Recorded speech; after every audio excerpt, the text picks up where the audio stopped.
Welcome all to Smart Cities post-COVID-19.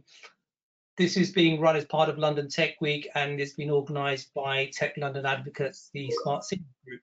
I wanted to just take a couple of minutes, just I think a few people are still signing up. So if you don't mind, if we just hold on for 30 seconds and then we'll kick off. I can see a lot of numbers jumping up.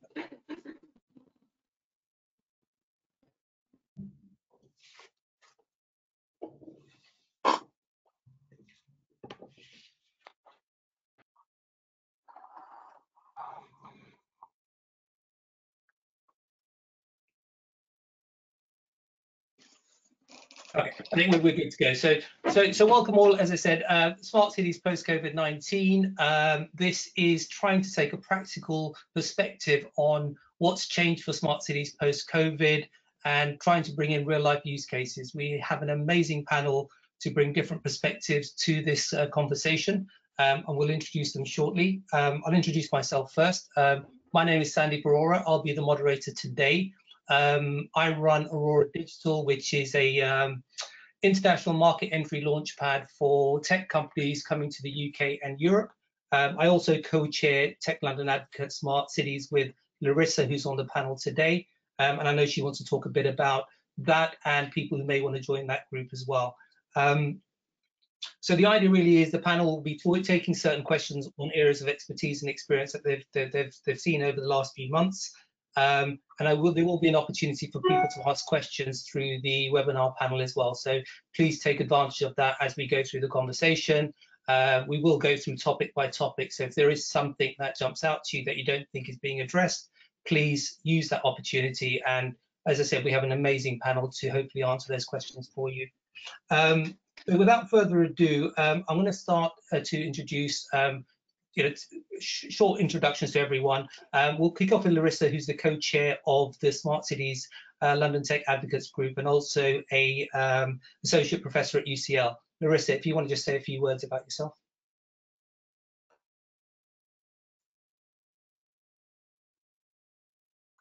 Can you guys hear me now?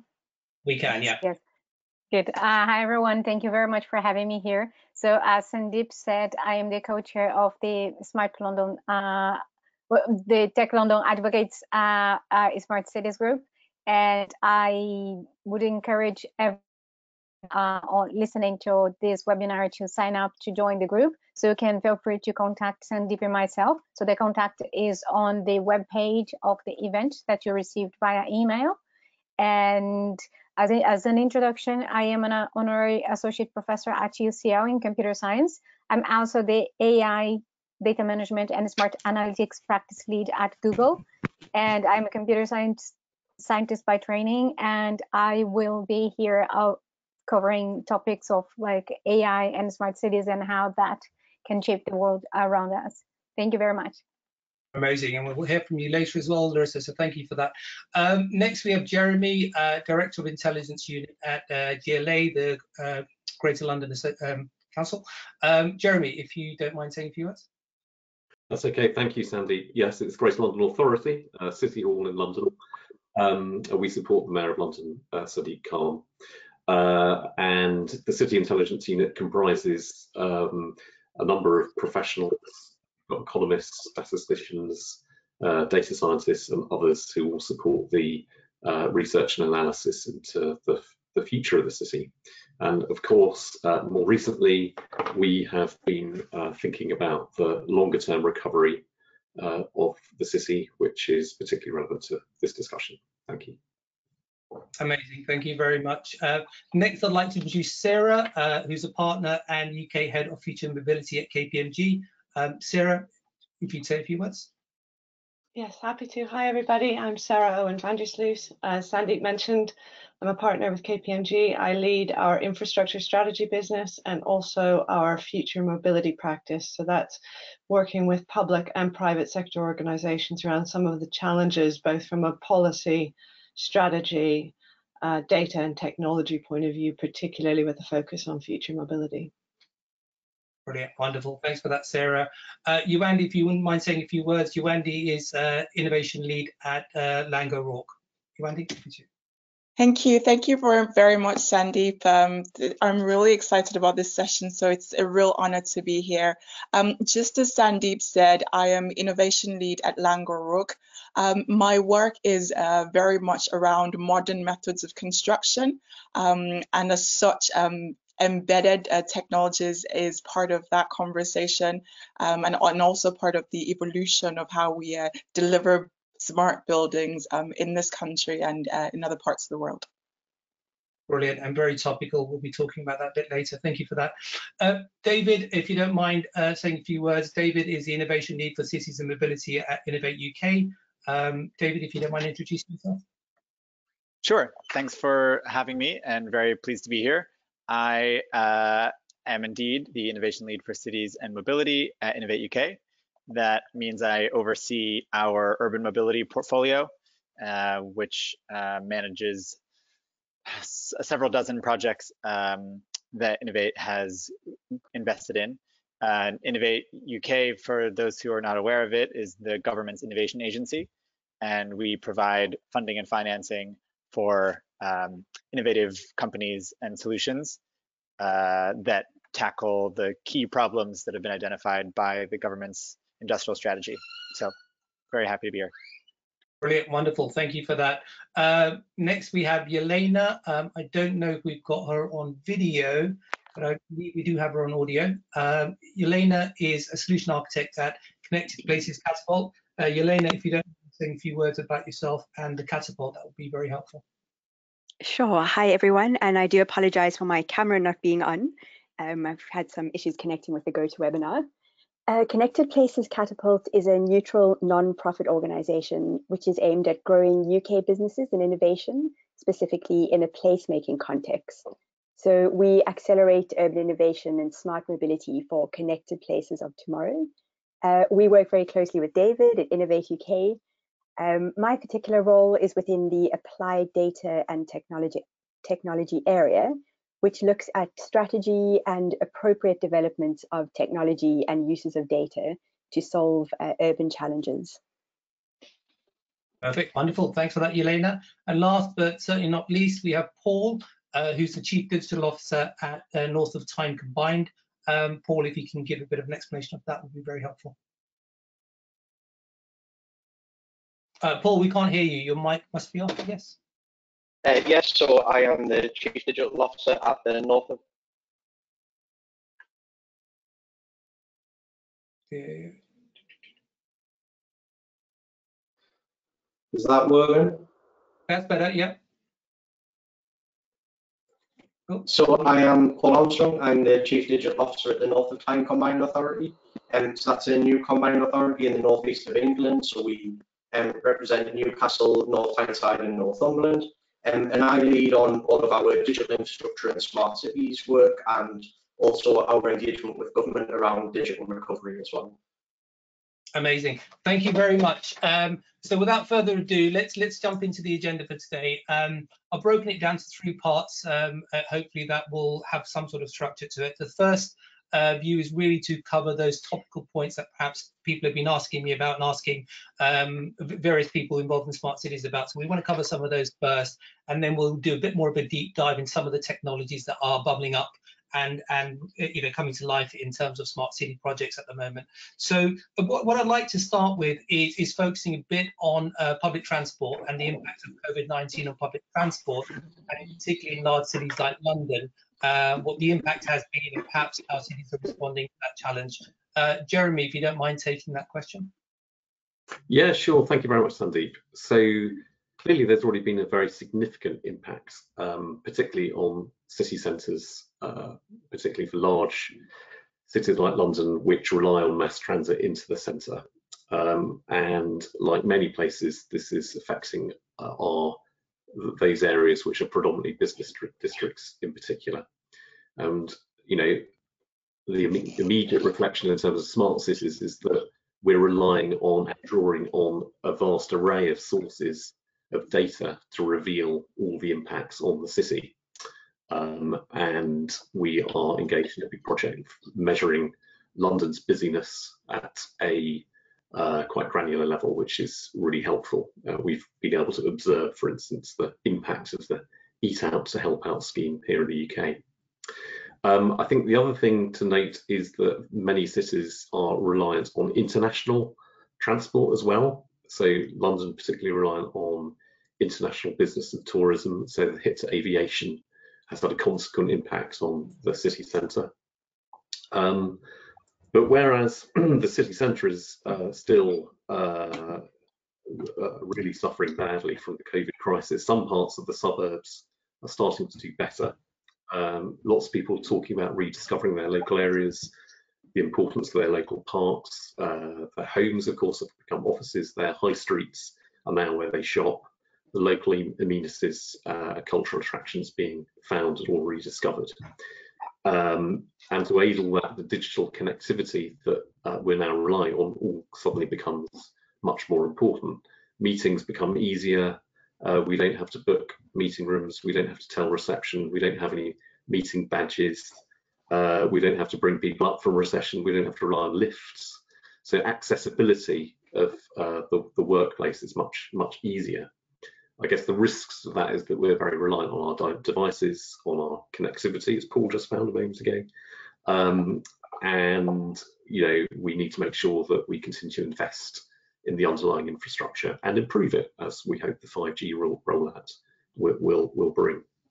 I think the opportunities going forward will be to make that interaction between the physical and digital much closer, greater ubiquity of how we access digital services, so it's much easier and more intuitive. And I suspect that the office environment will start to be physically changed to work around how we now digitally connect in a way that we haven't done so much in the past. In terms of the kind of public transport impacts, I mean, we're still yet to see the full impacts of the COVID crisis and what the new normal will look like, presumably once a vaccine program is successfully rolled out. We don't quite yet know what the spatial pattern of demand is going to look like, but I think we can probably deduce that the suburban and outer areas are going to become more important. There will be time released from people spending more time working at home, time that will be probably better spent in their local areas with their children, in local restaurants, cinemas, other places, rather than sitting on a train or in a bus. So those, I think, aspects of how the interaction between cities and public transport are quite interesting. We'll need to observe how they evolve over the next few months. And I think the only other point I want to make is that COVID has also shone a light on the huge inequalities that exist in many big cities in terms of people who have been affected by the crisis, both in terms of their health, but also economically. And I think that's another area where technology needs to play a role, both in terms of revealing the data, but also potentially in how we can address and mitigate those problems that have emerged. So I think those are some of the kind of agenda points that go beyond transport, but transport is one way of one expression of how cities change. So I'll leave it at that. No, that's really helpful. So thank you for that. I mean, I want to bring Paul in here as well, Paul. I guess you've been doing quite a bit of thought, I understand, on bringing the public back and safety issues regarding getting the public back to using the cities again. Can you talk a bit about perhaps what some of the measures that you're looking at in Newcastle and I guess a wider area in the northeast, really? That's okay. Yeah, I think to pick up on Jeremy's point there is this big thing around the future of a physical commute or the concept of a digital commute going forward. As we know that people will work totally differently in the future, this has given people a glimpse into maybe a different way of working in some areas. And it certainly did, as Jeremy suggests, point out a lot of the inequalities that we had in society. So things like making sure people have connectivity and making sure that people have devices so they can access healthcare, employment and education opportunities as soon as people couldn't visit public buildings. It shone a light on just how unequal a lot of our societies are. So that's where a lot of our thinking around getting people back into towns and cities came in, kind of making sure we get people back out, back access to those critical services, but also how do you then try and re-kickstart an economy after what we've just been through and what we are still going through and what we are still dealing with on a daily basis. And a lot of that we found was around putting information out to people. So how we use our smart city applications so that we can understand exactly what's going on in the city. How do we then push that information out to people so that they can then make informed decisions? So some examples of how we did that was we implemented machine vision across all of our CCTV estate. So within that, we could see real numbers of how many people were moving back into city centres, when they were moving back into city centres with a social distancing from one another. And that allowed us to do a couple of things. One was it allowed us to tailor our public health messaging that went out. So we could base that on these are things that are happening. We can see spikes in people returning into the city centres. And also we launched a service called How Busy is Toon. So on that, anyone can go on and it's just a website and it'll give just a simple traffic light indicator to say there is enough space in town for you to safely social distance. If it's starting to get busy, it'll turn to amber where it's looking like you can social distance currently, but we'd expect a rise in people. Or red where we already know there's too many people in town on the major shopping streets or in the car parks that mean that you can't social distance for everyone. So a lot of that was just about looking across all of our current smart city estate and looking at how much information we can push out to people so that then they can make informed decisions about whether they can safely come back into town, or not just whether they come back into town or don't come back into town, but how they can do that in a way that's at the right time and convenient for them, so that it gives some kind of confidence to people as well to start returning and knowing that they can return in a safe way.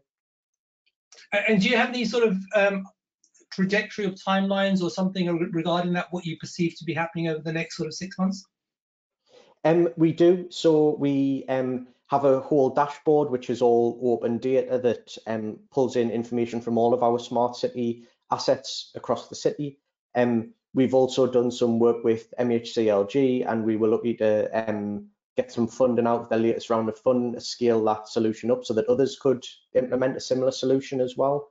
We see that and we are tracking that, and obviously we are comparing that against numbers rising in the area for infected cases. So we know what we are looking at in terms of how people are returning. We know the patterns, both in terms of traffic and people moving around, and what likely impact they are going to have on numbers rising of people being infected, and how we can then manage the numbers going forward to, as best we can, avoid a local lockdown by being proactive wherever possible. But then if we did end up in a local lockdown or a future lockdown going forward, we know that we could put out effective messages and manage people back into the city after that as well. No, it's really interesting. It's certainly going to have some, when we talk about some lessons for some of the other councils later on, we can cover some of that. Just going to, the next question, which is going to dovetail a bit into what Sarah is going to talk about, but just preempting that a little bit. Some thought around surveillance and use of data and public concerns around that. Is there any major thought you've given to that in Newcastle? There is.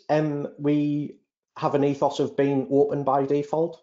So actually, citizens can see, they can look at all of the cameras that we have. So we have an open data website where they can see all of the cameras, they can see what's being recorded, they will get snapshots of those cameras. Also, we have the Urban Observatory in collaboration with Newcastle University, where they can see all of the footfall figures and everything. So really, we've took the approach of being really open and honest about what data we're collecting, and making that so the public can see all of the data that we're collecting as well. And we've actually seen, by doing that, because people can see what's happening and they can see why things are being collected, and we haven't seen a huge list of concerns. I think the other thing that we are starting to do really well is show how the things that we do and the data that we collect then inform decision making. So last year we, as part of the Great Exhibition of the North, we pedestrianised certain areas of the city, and we collected data around how those areas of the city were then being used when it was pedestrianised, what the impact was on air quality and things like that. And that then led into our planning policy for that street to be permanently pedestrianised. So by showing everyone what we're collecting, allowing them to see and interact with that data and them to use that data if they want to create solutions or just view it, but then also seeing how that flows through into action and change within their city, we've seen that people have engaged with that data rather than seeing it as a big brother exercise. Yeah, no, really interesting, and I think that dovetails very nicely into I guess, Sarah, what you were going to talk about. So KPMG been very closely involved, I understand, and Sarah will tell us more with the Toronto waterfront project. I know quite a few people asked about that, wanted that to be talked about today as well. So Sarah, I think you were going to talk something about some of the key lessons that we can probably take from the waterfront project. Yeah, I'm absolutely very happy to. Just for those of you who aren't familiar with it, Waterfront Toronto, and in particular the Quayside development, I think is one of the most ambitious, most holistic smart city projects that I'm aware of. Basically a brownfield development that was going to be smart by design, digitally driven, and covering all the aspects of a smart city that you'd expect from transport, energy, construction, and also sustainable. So really high ambition. The planning was initially done by civic authorities, and then there's been a partnership, or was a partnership in place with Sidewalk Labs since about 2017. And many people will know that that partnership ended earlier this year with Sidewalk Labs indicating that the project was no longer economically viable. And I think there's some really interesting lessons from it, and in particular, just reflecting on what Paul has just said, one of the key challenges, I think, in that development as it was initiated was around the role of the private sector and the role of the public sector.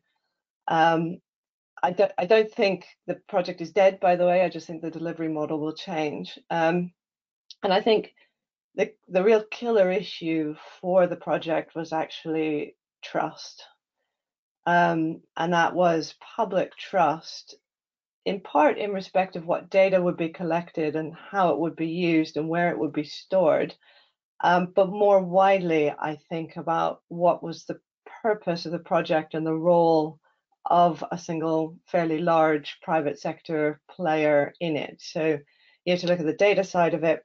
People had privacy and surveillance questions, but they also had questions like, if I buy a home in this development and there's a data breach, what will be the value of my, how will that affect the value of my home, my ability to resell it, for example, or what would be done with that data? Maybe not, maybe anonymized, but is that benefiting me because it's my data? So we had Sidewalk Labs that's really excited about the prospect of a huge test bed, and rightly so. Well, citizens are a little more concerned that this is their private home, potentially, rather than just a test bed. And that leads me to another learning, which is I think there is an expectation that public authorities will take responsibility for setting the framework at a minimum within which a lot of this activity, the smart city activity, takes place.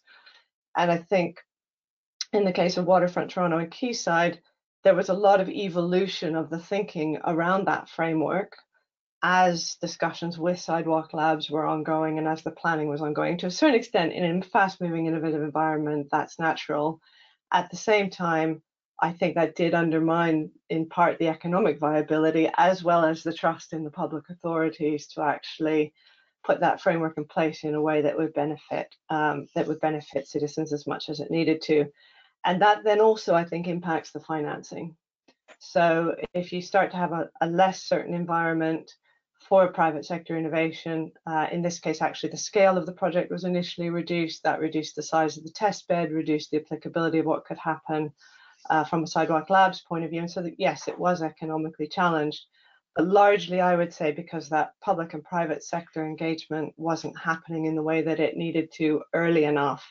And I think for me, that means, as Paul's indicated, I think the public sector and government authorities shouldn't be too cautious about setting the rules of the game through codes of conduct, even if not through formal regulation. Shouldn't be too cautious about exercising their role, for example, in some of the data environment.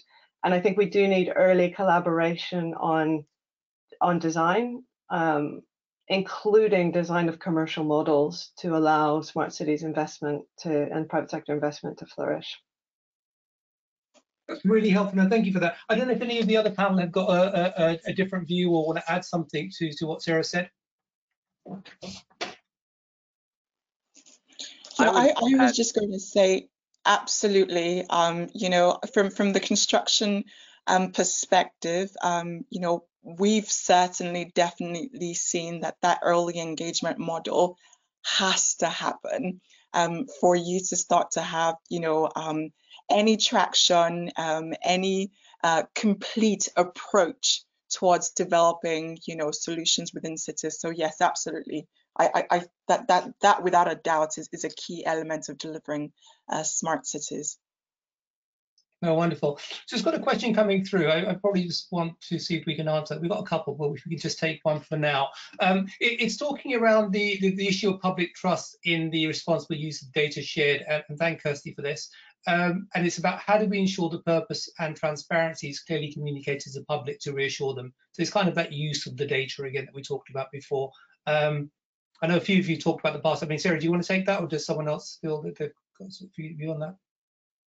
Yeah, I'll just say something briefly and then let others jump in. But I do think that data, first of all, data we tend to treat in a kind of just general blob and call it data. And actually, when we start to think about smart cities, there are lots of different kinds of data that have different risks attaching to them and have different connections to individuals or companies and different requirements on them. And I think as a whole, we need to be a lot more sophisticated about how we think about that. I also think that we need to be more cognizant that simply anonymizing data does not actually remove some of the privacy issues, and in particular when people start to talk about the uses of data, whether that be onward for other innovation, which might be productive, might be public, might be proprietary, or also how we think about that in terms of the sales process, right, and the aggregation of that data by other players for other purposes. And I think we probably don't have an environment quite yet where that is as transparent as it needs and well understood as it needs to be. But I'll happy to take other views. Hi, this is Elena. If I could just add something around the communication of what data is being used for. We've done a preliminary piece of user research together with Sidewalk Labs when they were still involved in the Toronto Waterfront project. And what they were looking into is visual icons that would be used to communicate to the public what exactly was being collected by various sensors, who would own the data, who would have access to the data, what it might be used for. And the idea was that this didn't go to kind of full fruition, but the idea in a prototype was that they would be able to scan a QR code that was on a lamppost, for instance, or on a bench or something in the public realm. And that QR code would then take them to a website which would explain, we are collecting footfall data, or we are collecting air quality data. So it would explain what was collected, whether it was anonymized, personal, etc., who would be able to use it. So that was something which they have been exploring as one method of being more transparent to the public.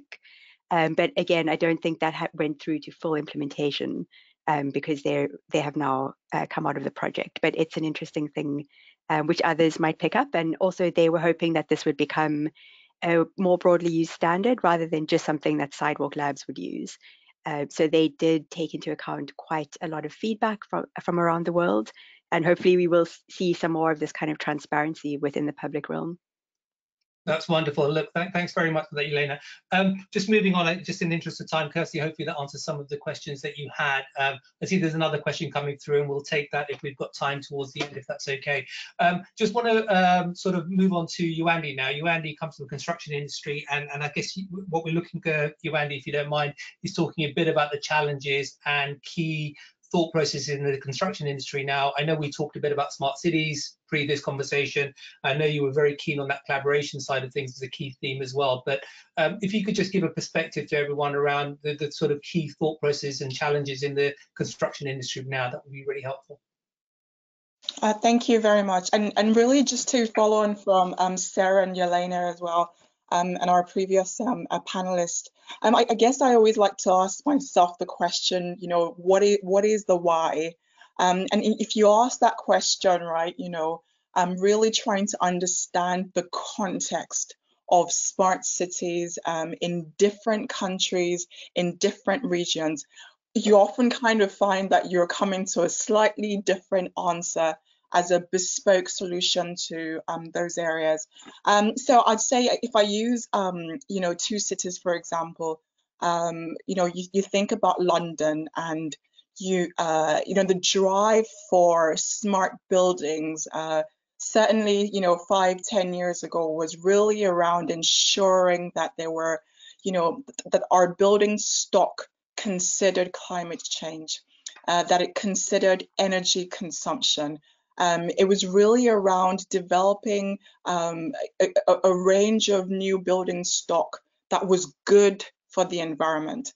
And then you think of cities like Shanghai, for example, where there is a massive commercial stroke retail drive experience as well, where smart buildings have had a massive focus on user engagement, being able to understand how people occupy the spaces. When people come into retail spaces, how do they move around in those spaces? What do they go for? And those two different approaches have designed and drafted, they've been the core of the approaches to communicating with people in those cities, communicating with the designers, communicating with the delivery partners, and really getting a message out there. So where the construction company comes in my view, is where delivery partners, you know, there needs to be that brief that reflects what the city wants, that reflects what is good for the people, what is good for the environment. And that initial brief is a collaborative effort, you know, really between the design consultants, right? The investors, the clients, government, people like, you know, masters, you know, system integrators, and ourselves, the construction delivery partners as such. And what we're able to do is really to take that brief, you know, and work with that brief, providing that there's that, you know, collaborative approach. One thing I really hate to do on my projects is value engineer out, you know, smart city or smart building components. And once there's that agreement, which, going back to Sarah's point, right, it is embedded in trust. It's embedded in a different approach to the tender process, because we can't really, you know, develop all these solutions based on our traditional tender processes. The clients need to understand the value in ensuring that their building is occupied and experienced in a slightly different way, right? So I would say that is the main challenge, really getting that cohesive approach, helping the clients to understand that, yes, it might not make you, you know, it might not be the cheapest solution, but if you look at the long-term value to your building, to your people's experience, to the user experience, you know, it is the right way to go. The construction industry is rising up to the challenge. Over the last 10 years, whilst we've been trying to work with design consultants in various projects, and, you know, some example projects are the likes of the Francis Crick Institute in London.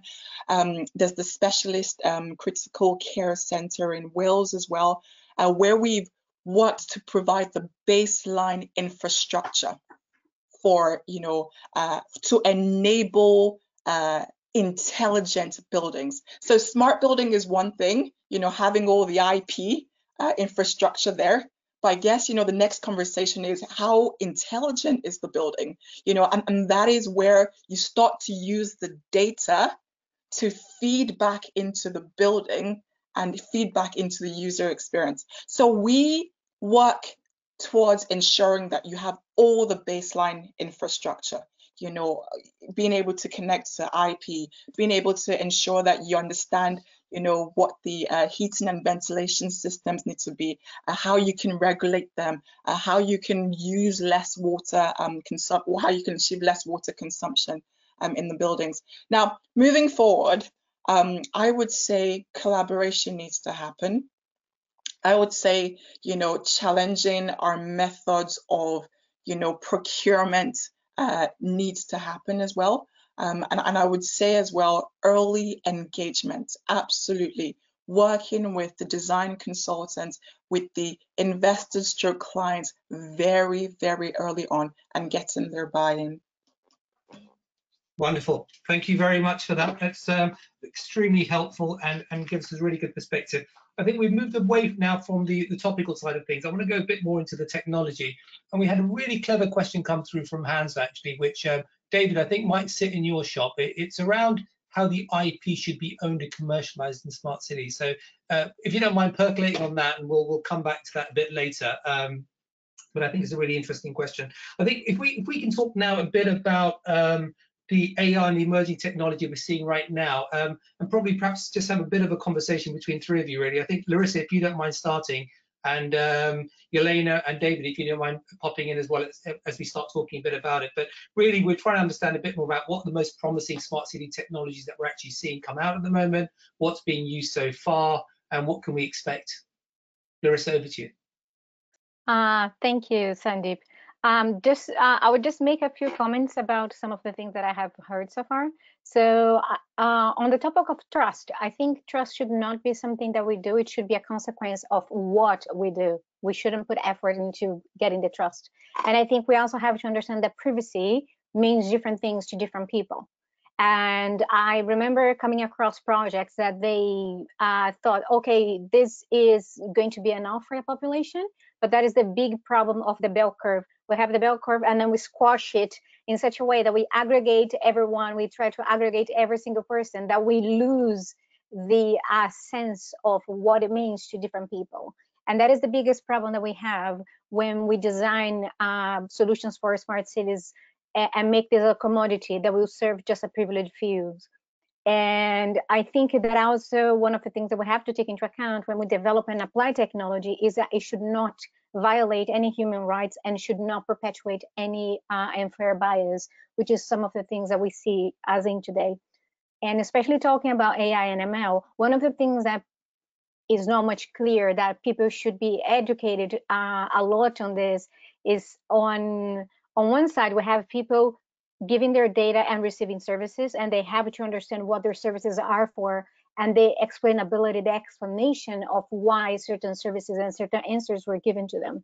And the people developing the technology, they have to have the full understanding of the mathematics behind that solution, because we are not talking about traditional software engineering here. We are not coding rules. We are not saying if someone has a fever, then do something.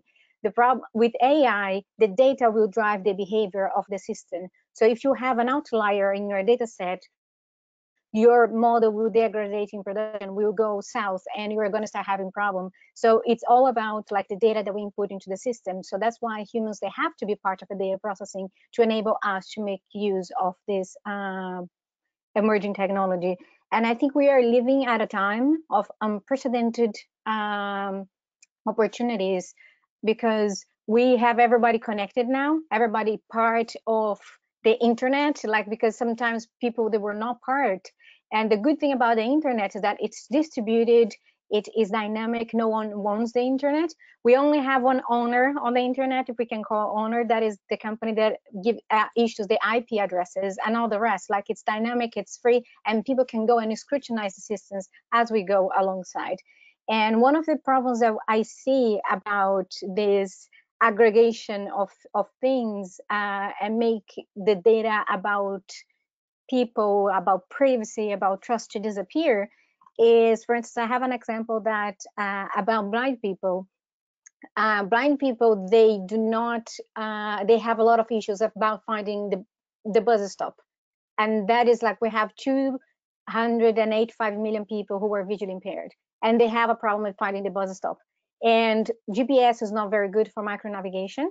And one of the things that we are seeing is that technology, we have all the technology we need, it's out there. We have phones, we have everything that is very cheap for us to buy.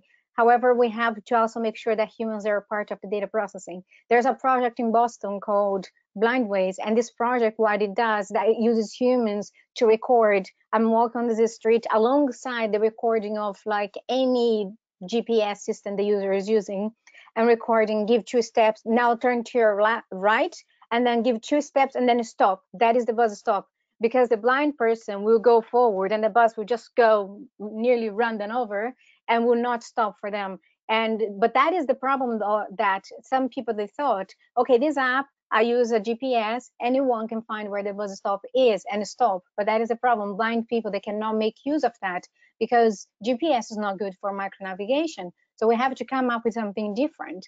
And all the technology is there. We are going to have a shortage of 2.3 million doctors, and 70% of the people are going to be living in cities. And that creates a huge demand for us to have those doctors. And we have technology around for this. So there's a solution called Proximi. And what they do is they use a simple tablet. For a doctor carry a single tablet with augmented reality software installed in it. And then they can hold this on their desk and see the image of like someone maybe in Bolivia who is not trained for a particular surgery. And the doctor, just by using the camera of the tablet, can make sure like, okay, you cut over here, you cut over there, by seeing the image. And that augmented reality application is transmitted over and superimposed to what the other doctor on the other side of the planet is saying. And this is the Internet of Skills, is how we can get our skills over here and make use of augmented reality and mixed reality so the other people, they can benefit.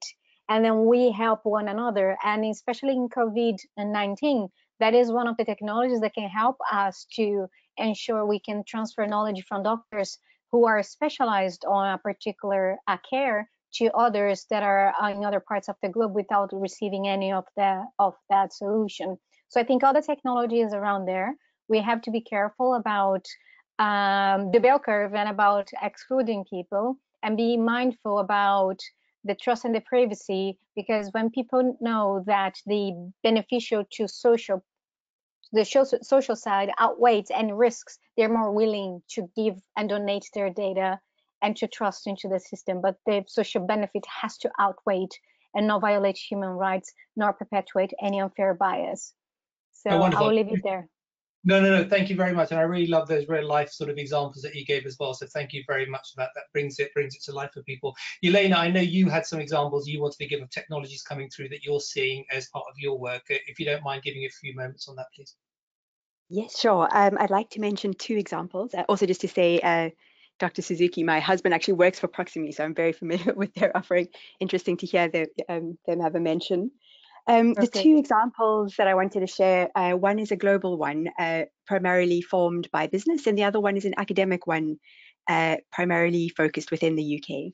So the first is the Emergent Alliance, and this is a not-for-profit collaboration of global organizations. This was only founded in March, and it was founded as a direct response to the COVID crisis.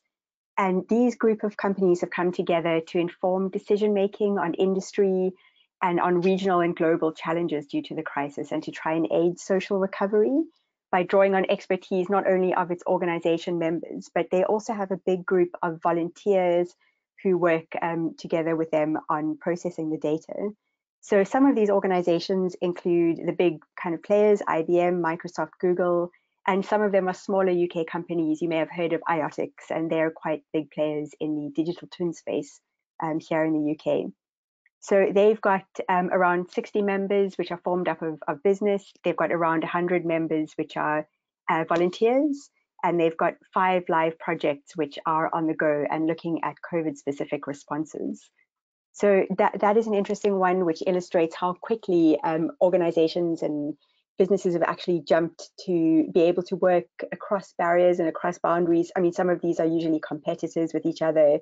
IBM, Google, and Microsoft compete in the cloud space, but they've actually decided to come together to try and share knowledge, share data, and overcome some of the challenges that COVID has presented. So that's one good example. And the other one is actually from the Royal Society. So they have brought together a group of academics and others to feed into something called Rapid Assistance in Modeling the Pandemic, which is shortened to RAMP. And that is using, so the Royal Society has huge levels of convening power, and they have brought together everybody. They've had around 2,000 responses when they called for volunteers, and many teams who've offered to help with data modeling. So actually Connected Places Catapult was one of the organizations selected to participate in this initiative. And our team of data scientists have been working towards understanding movement within small spaces. So that could be schools, that could be offices, that could be train stations, looking at how people move. So Paul, you alluded to some of these things with your local authority as well. How can we safely allow people to come back to work, to safely use train stations and go back to school? Something which is probably quite topical for many people this week. So that's an interesting academic approach in contrast to the business approach shared by the other one. That's wonderful, and it's good to see some of the interesting work that the Catapult's getting involved in as well. So thank you for that, Elena. David, what to pass over to you now. I guess there's a number of areas, and I think just looking at time as well, I was just wondering whether we capture quite a few of them. So I think we were going to talk a bit about what you've seen again coming through, particularly in terms of R&D, etc. But yeah, if you want to talk a bit about that and your view of some of those technologies first, David, then we can move from there. Sure, and I can try and address the question about IP as well to be as efficient as possible. So Innovate as a funding model provides what is essentially a replacement for R&D funding that is usually provided at a larger corporate level. So we are agnostic about the size of organization that we fund, but our resources are much more relatively valuable for smaller organizations. And I think one of the challenges with IP in an area like smart cities that is inherently integrative is that if you're collaborating as a small entity with a much larger entity, it's harder to hold on to that IP and to maintain that legal independence or that technological independence. So Innovate's role as a funder and investor, I think, helps to preserve that ability of smaller, more nimble, newer firms to develop their own IP that can be applied in a smart cities context.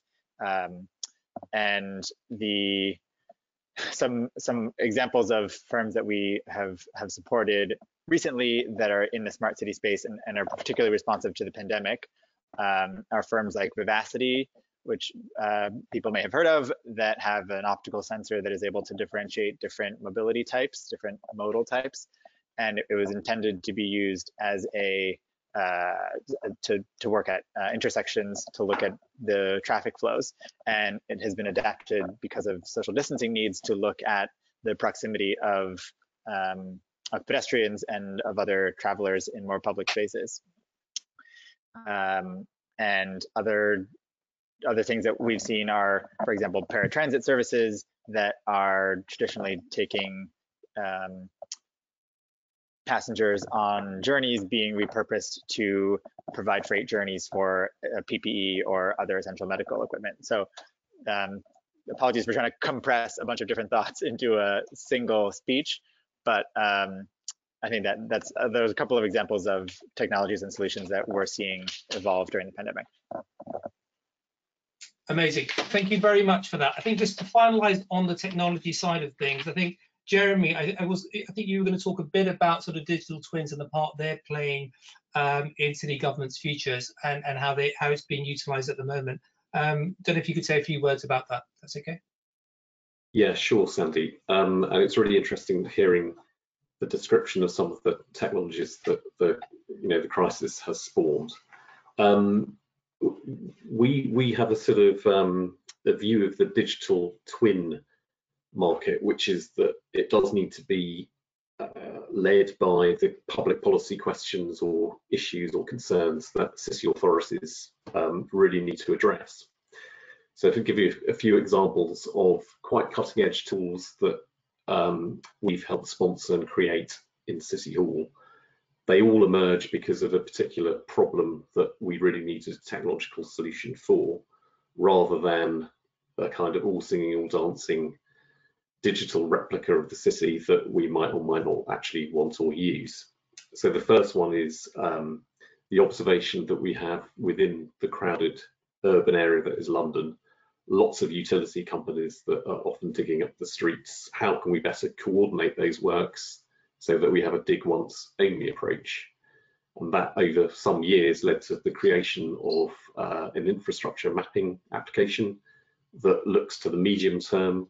We're drawing data from the utility companies, and for the first time we can start spotting where they're likely to be constructing at the same time in the same place, often 1-2 years ahead. This relies on good data, a good data flow, a good relationships with the companies themselves, given that they also are competing. They're privatized, they are regulated, but they're private companies, they're not public authorities. So that's one. Another one would be thinking about where crime takes place in the capital. Clearly we have data from the police, but actually you can get really interesting data about the incidence of crime from the emergency services or from hospital admissions and from a whole myriad array of organisations working on the ground. And again, we've started to map where that's all happening.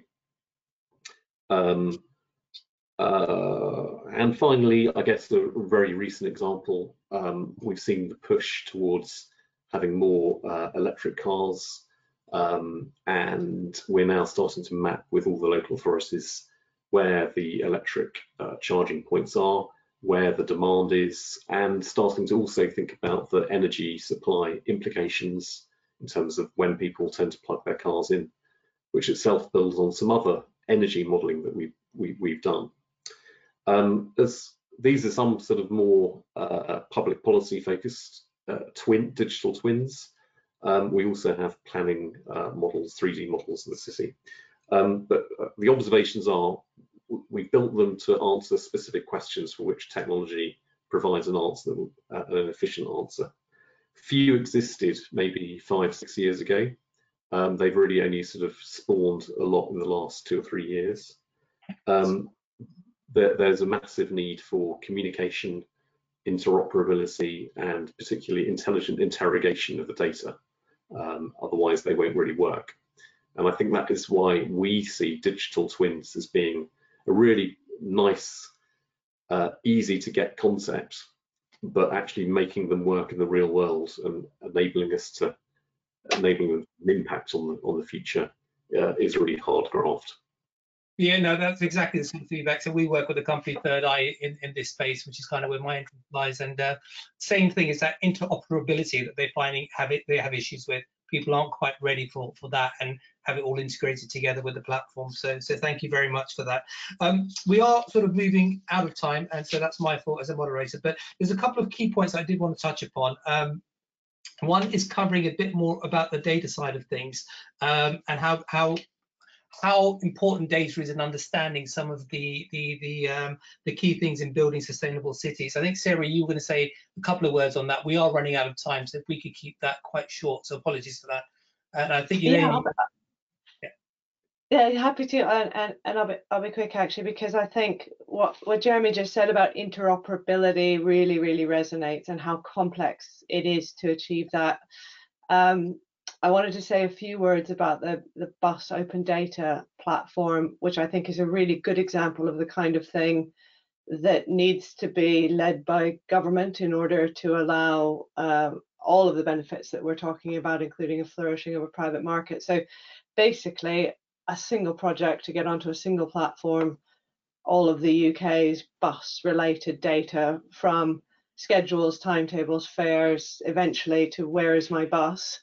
You'd think it would be simple, but it is a massively complicated problem. And so when you think over 50% of public transport trips pre-COVID were made by bus, those are predominantly lower income, younger, older people with accessibility issues. And we know that ridership is massively affected by lack of information. So getting that data out there is a real, I think, tech enabler, and it should provide a basis for huge growth in other apps, right? So you could imagine it linking to bus stop accessibility, to some of the micro mobility that's just been discussed, to bus capacity information, to scheduling changes for COVID.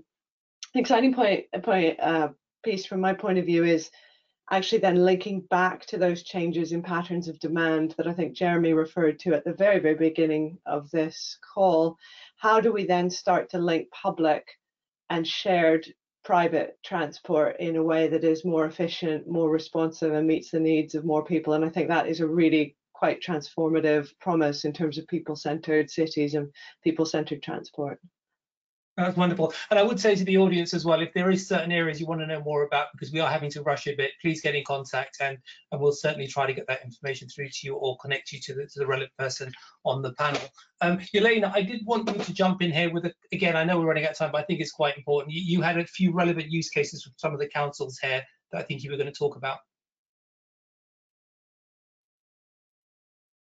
Have we still got you, Elena? Yes, sorry, I just unmuted. Yeah, so we have a couple of examples of local authorities who are quite innovative actually in their use of data for decision making. And one which I'd like to mention is the Borough of Barking and Dagenham, and they use different data sets, and they've put together something called the Social Progress Index. And this looks at various things like around well-being, and I think they've actually included it, expanded it to include more data sets. And this is a publicly available section on their website where people can go and see how things have either improved or deteriorated within their ward. So it's a ward by ward analysis of various services that are provided by the council. And this is something really interesting. They also have a visualization tool that goes together with the these statistics. So it's a really nice way of using data to make decisions and allowing constituents in their borough to see exactly where funding is going, what's improving, what's not. So that's a great example of using data to inform decision making. We see quite a big disparity across local authorities within the UK, who some are quite advanced in terms of data-driven decision making, and some are still kind of on the roadmap towards getting there in reality. But the Barking and Dagenham one is an interesting example. If anyone wants to have a look, if you search for Social Progress Index, you can see further information around that. Amazing. Thank you very much for that. And thanks for keeping it brief and helping me, because I didn't organise it as well as I could have done. So thank you for that. We had a good feedback on the infrastructure mapping tool with IMA from Matthew. So telling us it's a fantastic tool. So I think maybe that's for you, Jeremy, too, as feedback. And I think just moving on now to the next step, I think just we're sort of closing up now, so I think we're back on track really. I wanted, Paul, if you don't mind, I mean, Paul, you won, I guess Newcastle won the Smart City of the Year last year. Just being interested to understand a bit more about what you're planning, some of the learnings for some of the other councils. Yeah, I think the good thing about that is there's one word that's came out in everything that everyone said, and that's collaboration. And certainly for us winning the award last year, collaboration was key, in that just smart council services in their own right are great, but they don't make a smart city. And actually the award was more recognition of the whole city. So it was about our collaboration with universities, our business district partners, our invest partners, the private sector investing in the city. And certainly we are really blessed with having some great resources in the Northeast. So in Newcastle alone, we have the National Innovation Centres for data, for intelligent aging, and for connected construction. So a lot of that was about how we use those and how we collaborate with those, so that actually we get a much bigger benefit, and the city is a smart asset in its own right, not just a smart council. And I think our plans going forward are how we continue to grow on that. So how we continue to support our thriving tech sector to bring new products and services to market, how we put more sensors out and create more data for people to use, and not just ourselves, but other partners in the city to continue to improve, and how we work with the public as well. So how we make the city responsive to what the public want and what the public need from a city, and how we can be much more dynamic in how we manage the city. Certainly in response to COVID, we all had this vision of dynamically managed cities, and I don't think either of us, any of us, saw that would be on an hour by hour basis on how many people are in certain parts of the city. That certainly accelerated a lot of our plans, but we see that as a key catalyst that we'll continue to improve on and work on going forward. No, it's amazing. David, just to finish off as well, I think you were going to talk a bit about the converse, really, what's holding back local authorities in this space as well, and what's stopping some of these smart city technologies moving forward. If you don't mind, just sort of finish off on that, that would be great. Sure. I think we have identified that some of the things holding back more smart city initiatives are the obvious things like funding, particularly on a more decentralized basis. But I think the thornier issues are things like procurement and administrative models. So cities technically often struggle to procure new services that don't have a pre-existing track record, and or the beneficiary of a particular investment is not necessarily the one who's the budget holder within the city administration. And both of those things are we try to address as an institution through programs like SBRI, which is a long acronym I won't take time to explain because it's not useful anyways, but it's a way to let cities procure innovative services through companies that we fund. So I think that is particularly difficult. And the final thing I'll say on smart cities that I think is looking to the future is what cities are not so good at yet, but will become better at, is pricing infrastructure. And I think that's a direction that we're heading towards. And getting that pricing model right, irrespective of the service across all sectors, I think that is a barrier that we're currently overcoming. Absolutely brilliant. And on that note, I think we're at 2 o'clock, so I'm just going to wrap up now. Firstly, to say I can't believe how much we've covered off in 1 hour. I mean, you could have done this all day, couldn't we, really? So thank you very much for trying to keep as brief as possible. To the audience, I'd say thanks for keep staying with us. Hopefully you found it really useful. This is recorded, and I believe, Larissa, we're going to post this on the TLA YouTube channel as well, aren't we? So look forward to that, but I think we'll send it out to yourselves anyway. If you have any particular questions you want to follow up on, I know there's 2 or 3 I couldn't get to, so apologies for that. I will pass it over to the relevant panelists and hopefully they can come back to you with an answer. With that, I'd like to thank the panel very, very much for their expert views. I really enjoyed it and hopefully the audience did too. Thank you very much. Thanks for having me. Thank you. Thank you. Thank you. Thank you. Thank you. Bye-bye. Thanks.